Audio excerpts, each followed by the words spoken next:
Como hace 25 años, todos los 31 de mayo se conmemora el Día Mundial sin Humo de Tabaco, con el objetivo de insistir sobre los riesgos del consumo de tabaco para la salud y fomentar políticas eficaces de reducción de dicho consumo.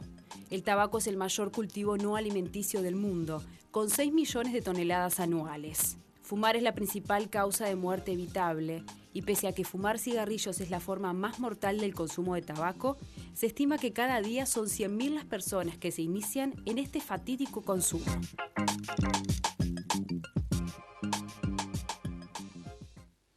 Estamos con nuestro querido doctor Jorge de Paula para hablar de este día tan importante sin humo de tabaco. ¿Cómo estás, Jorge? Buenos días, Soledad. Vamos festejando, conmemorando la movida del nuevo Día Mundial sin Humo.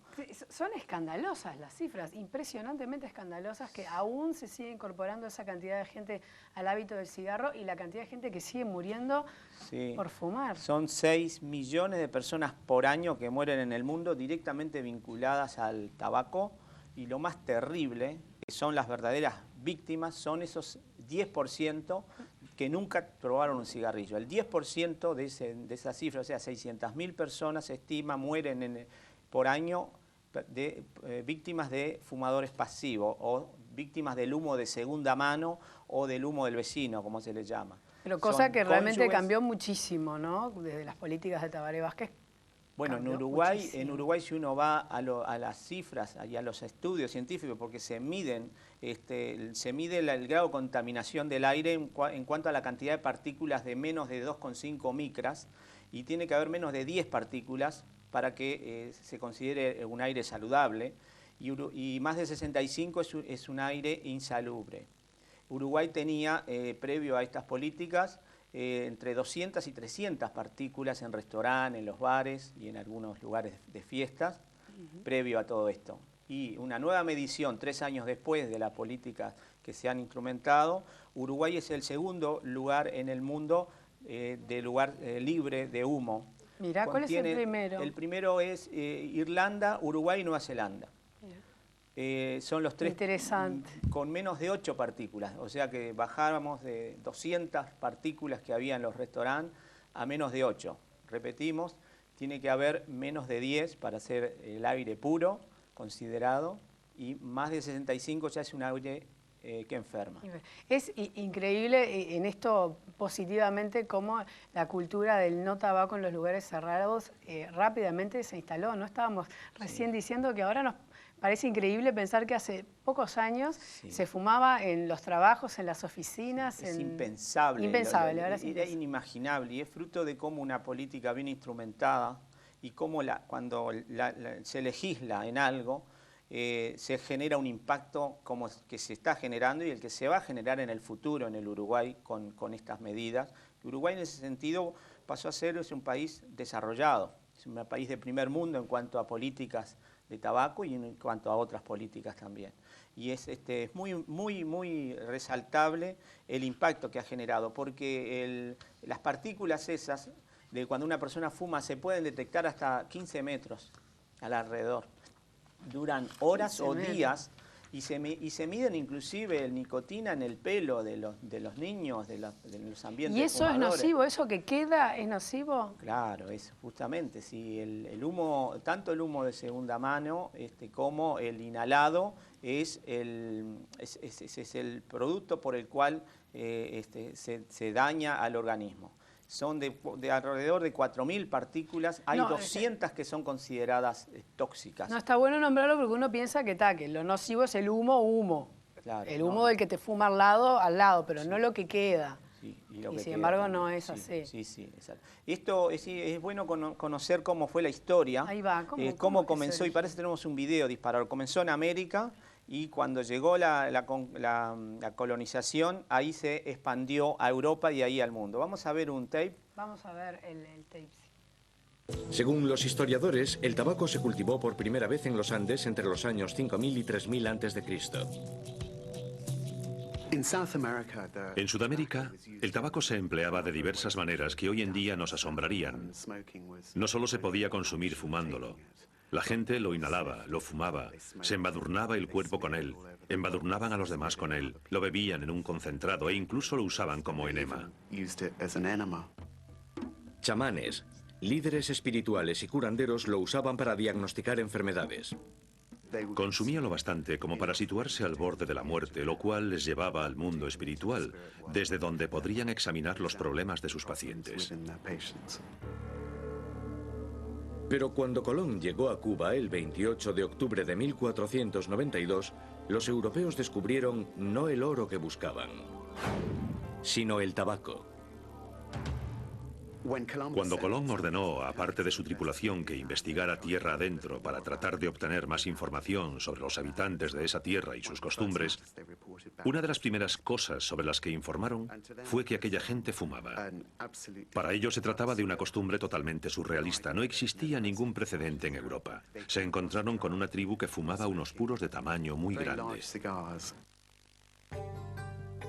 El tabaco rápidamente se hizo con nuevos adeptos. Su humo traspasó las barreras culturales con facilidad.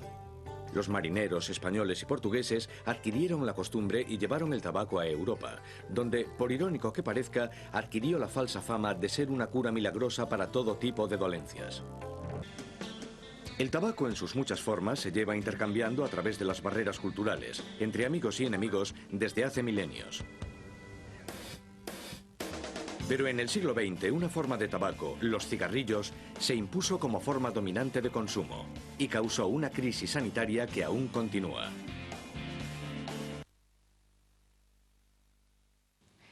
Jorge, mirando el video que pasábamos, en décadas anteriores tenía también muchísimo que ver el fumar con un estatus, con una pose, con una prestancia. Eso, por suerte, ya no es así. Incluso es hasta mal visto el que fuma en muchos lugares. Entonces, ¿por qué sigue siendo tan cautivante para jóvenes, por ejemplo, el hecho de fumar? Y bueno, es primero por la sustancia, es una de las sustancias más adictivas. En cuanto a eso, el nivel es similar al de la cocaína o al de la heroína en cuanto al nivel de adicción. Y siendo tan adictiva, tiene algunas otras características, que es la única que fuman los humanos, porque siendo animales se les da cocaína o heroína, se vuelven adictos enseguida. Con nicotina no, lo rechazan. O sea que hay una impronta social muy, muy fuerte también en este fenómeno del cigarrillo. Que se mantiene, ¿no? Sí, que se mantiene y que especialmente por la forma, da una forma de recompensa muy rápida y los posibles efectos dañinos son a muy largo plazo. Claro, pero dicen que es mentira, no sé si esto es verdad o no, despejame la duda, que es mentira científicamente que un cigarro te calma, por ejemplo, ¿no? Mucha gente dice, me fumé un cigarro porque estaba nerviosa para calmarme. No. Lo que sucede es que cada individuo va al cigarrillo por determinadas circunstancias. Algunos van porque se sienten estresados, ansiosos y les calma la ansiedad. ¿Pero hay alguna sustancia que te calme? Sí, porque la ansiedad surgió ya de la abstinencia de la droga. Ajá. Entonces necesita la droga. Claro, no es que te calma el por qué estás nervioso por otro motivo. Te calma porque te aplaca claro, la abstinencia. Es complejo porque el cerebro es muy complejo, como un poco lo habíamos hablado. O sea que hay personas que realmente lo sienten así. Y el otro tema que tiene la nicotina es que a los 5 o 10 minutos de terminado un cigarrillo ya viene el deseo, ya no está, la recompensa ya cesó. No es una recompensa que dura horas. Claro. Entonces ya el que es el adicto, termina Prende uno y puede del empezar otro si no tiene un mínimo de control. Esas personas que fuman 2 cajas diarias es uno atrás del otro, ¿no? Exactamente. Por más de que para algunos resulte una obviedad, Jorge, contanos de todas maneras cuáles son los principales riesgos de fumar. Bien, tenemos enseguida, genera un aumento de la presión arterial, un aumento de la frecuencia cardíaca, un aumento de la frecuencia respiratoria. Eso son a nivel, porque se inhala a nivel del pulmón y rápidamente va a la sangre, pero en 10-15 segundos ya está en el cerebro y ya genera los efectos positivos. Los efectos, es bueno conocer a través de un video también que tenemos, cómo va a la sangre y cuál es la secuencia de los efectos del fumar. que lo podemos ver en este tape. Vamos a verlo, vamos a verlo. Cuando alguien se fuma un cigarrillo, el tabaco se quema y la nicotina se destila en partículas. Dichas partículas contienen agua, alquitrán y nicotina.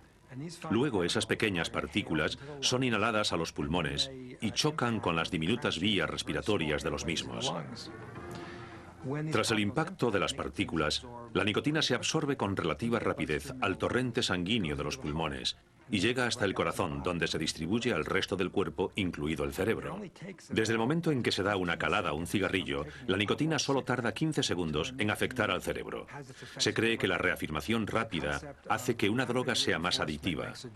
Es decir, que al sentir de inmediato los efectos, uno puede ajustar la dosis, por lo que fumar es en realidad la forma más adictiva de consumir una droga.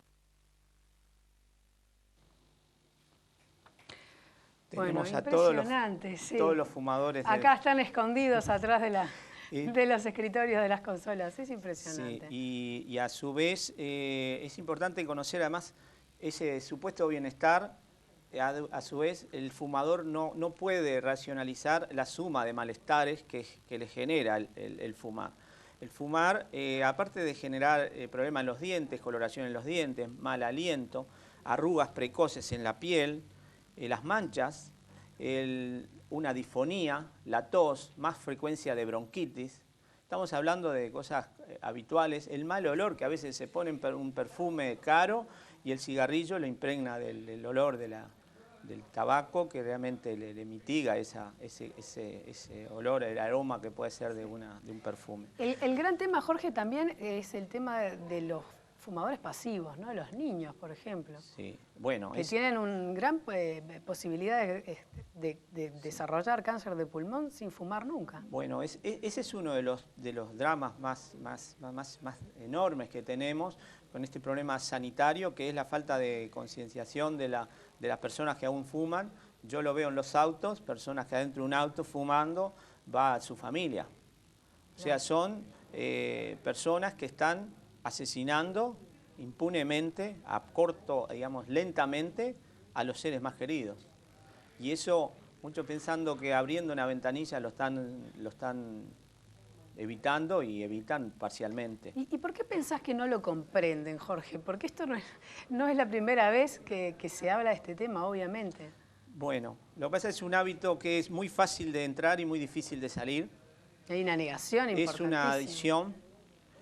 Forma parte de las complejidades del cerebro humano, donde coliden distintos impulsos y también quizá a veces también equivocamos las técnicas de cesación a veces para algunas personas un informe tremendo con imágenes de cáncer y eso puede impactar a un porcentaje. En otro porcentaje puede generar hasta un rechazo, la forma como asustan y no.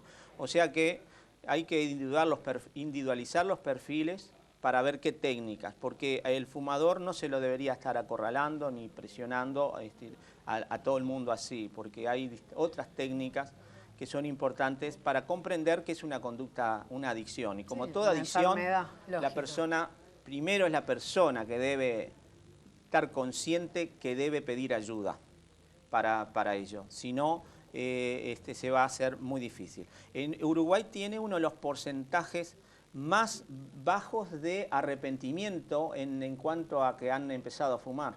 Eso también se mide. Si uno mide en Canadá, en Estados Unidos, hay unos estudios, países, el 92, 90, 80% de las personas que fuman se arrepienten de haber empezado a fumar.